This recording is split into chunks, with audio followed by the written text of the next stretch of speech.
गेल्या 400 वर्षापासूनची परंपरा अंबाजोगाई शहरातील धनगर गल्ली भागातील जहागीरदारवाडा येथील बालाजी मंदिराला आहे। विजयादशमीच्या दिवशी या ठिकाणी श्री योगेश्वरी देवीची पालखी धनगर गल्ली व खडकपुरा भागातून पुढच्या मार्गासाठी रवाना झाली की सर्व भाविक भक्त बालाजी मंदिरात दर्शनासाठी येतात। हा इतिहास व परंपरा आहे। ही परंपरा आजही 400 वर्षापासून सुरू आहे। जवळपास 5 पिढ्यांचा हा विस्तार आहे। आता 5वी पिढी ऋषिकेश जहागीरदार यांच्या माध्यमातून पुढे आली आहे। त्यांचे वडील मोहनराव जहागीरदार यांच्याकडे सूत्र होती। आता ऋषिकेश ते काम पाहतो आहे। मोहनराव जहागीरदार यांच्याकडे श्री क्षेत्र तिरुपती बालाजी मंदिर या ठिकाणचा पालखी सोहळ्याचा मान आहे। महाराष्ट्रातून केवळ 3च व्यक्तींना हा मान दिला जातो, त्यामध्ये मोहनराव जहागीरदार यांचा समावेश आहे। विजयादशमीच्या दिवशी बालाजी मंदिरात आरास केली जाते। संध्याकाळी बालाजीचं दर्शन घेतलं की त्या ठिकाणी पानपुडा ठेवलेला असतो। पान सुपारीचा त्या ठिकाणी मान आहे। श्री योगेश्वरी देवीची पालखी पुढच्या मार्गाला निघाली की हजारो भाविक भक्तांनी रविवार पेठेतील जहागीरदारवाडा येथील बालाजी मंदिराचं दर्शन घेऊन विचारांचं सोनं त्या ठिकाणी लुटलं। या मंदिराविषयी माहिती दिली आहे ऋषिकेश जहागीरदार व इतरांनी। तर ऐकूया काय म्हणताय ही जुनी जाणती मंडळी।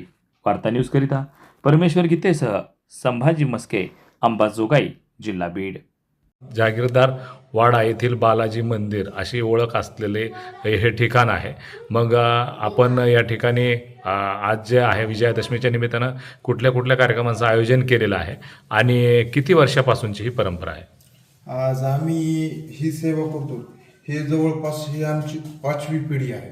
आज माझ्यापर्यंत मला जसं माहिती आहे तसं हे 5व्या पिढीला आमची सेवा चालू आहे। आज काय काय कार्यक्रमांचं आयोजन? आज कार्यक्रम म्हणजे सगळ्यात महत्त्वाचा कार्यक्रम असतो म्हणजे देवघर पूर्ण सजवणे, एकदम व्यवस्थित सजवून रंगरंगोटी करून पूर्ण येणाऱ्या माणसांना पान सुपारीचा मान असतो। इथं मान म्हणजे त्यांना ते पान सुपारी खाणं म्हणजे त्यांना तो प्रसाद असतो बालाजी मंदिराकडून। पान सुपारीचं पूर्ण बैठकीचं नियोजन लावणं आणि पुन्हा प्रसाद वाटपाचा एक कार्यक्रम असतो। भाविक भक्तांची केव्हा गर्दी असते साधारणतः?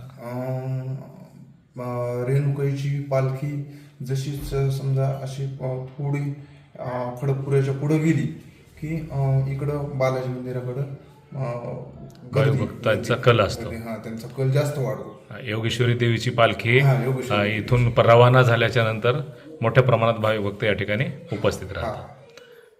आणखी एक दुसरा आपल्या वडिलांना श्री क्षेत्र जे तिरुपती आहे त्या ठिकाणी सुद्धा त्या ठिकाणी मान आहे।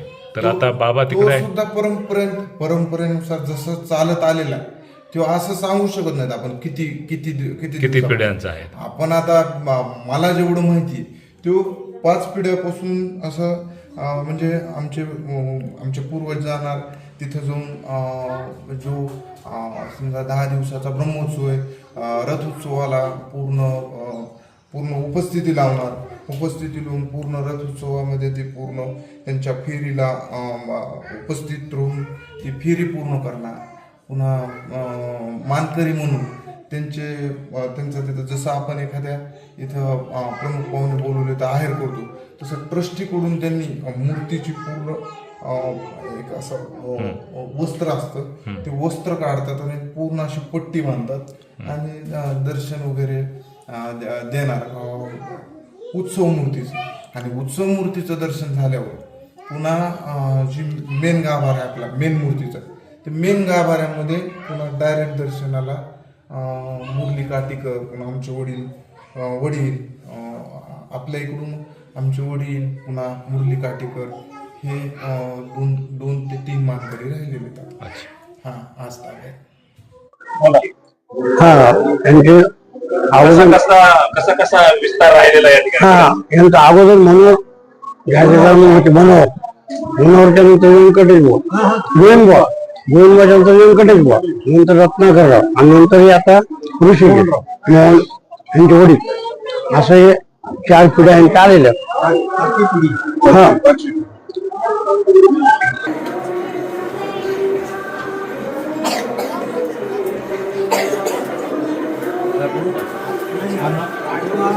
कशा पद्धतीचा इतिहास आहे इथला? आम्ही राहणार औंढ्याचे पाठक. त्याच्यानंतर आमची जी काशीबाई म्हणून होती ती बाई तिरुपतीला जात होती पायी. त्यावेळेस बस नव्हता, रेल्वे नव्हता, काही नव्हता. त्याच्यानंतर काही दिवस गेले आणि त्यांना काही जाणं होईना. त्याच्यानंतर शेवटी दर्शन घेतलं देवाचं. म्हणले माझं काही येते, म्हणजे काळ्या काळ्या मी येत नाही. मग कोंडाबाईनं काय केलं, निघाली. देवाने सांगितलं तुम्ही लक्ष देऊ नका, तू पुढे चालून पुढे बघून चाल, मी मागवणे बघायचं नाही. असं करीत करीत इथं आले. इथं आल्यानंतर ह्याच जागेवर उभा राहिले, पाठीवर पाहिजे कशाचा काळ्या आहे तुम्ही. ती 3 मूर्तीत आमच्या वरच्या जे पहिल्या ज्या मूर्तीत ना आगंतुक आलेल्या मूर्ती त्यांच्या हस्ते आलेल्या, त्याची पासून सेवा चालू त्यांची. किती पिढी आहे आताची आणि तुमच्या पासूनची? आमच्या अगोदर 3 पिढ्या आणि आता किती तुमच्या अगोदर? माझी 5वी तिसरी, तुमची 5वी. काय असा इतिहास आहे? असा इतिहास आहे. तिथं तिरुपतीला मान मिळतो आम्हाला, दर्शनाला बाहेर दर्शन नाही आम्हाला, सगळं काही व्यवस्थित होती. आमचं जागा होती जिथं, पण जागा पुन्हा ट्रस्टी मिळली नाही. काही भाविक भक्ताला त्या अनुभूती आल्याचं सांगतात का? हा, भाविक भक्त जे इथे येतात काही अनुभूती सांगतात का? नाही. होम हवन होतं इथं, पाडव्याला एक हवन होतं, जायच्या दिवशी एक हवन होतं, 2 हवन होतात तिथं. कानगी घेऊन पायी जावं लागतं मला. ती पायी जात मग मुक्काम करीत जायचं. कुठं 10 दिवस मुक्काम, कुठं 7 दिवस मुक्काम, असं करून तिरुपती जायचं. असं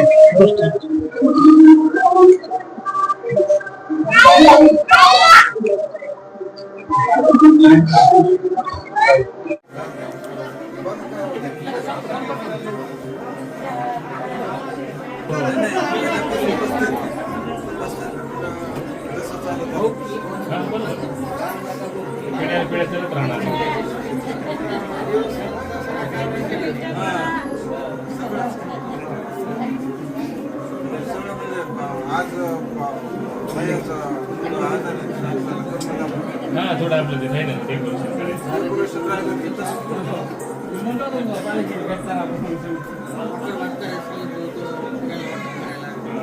सगळे म्हणजे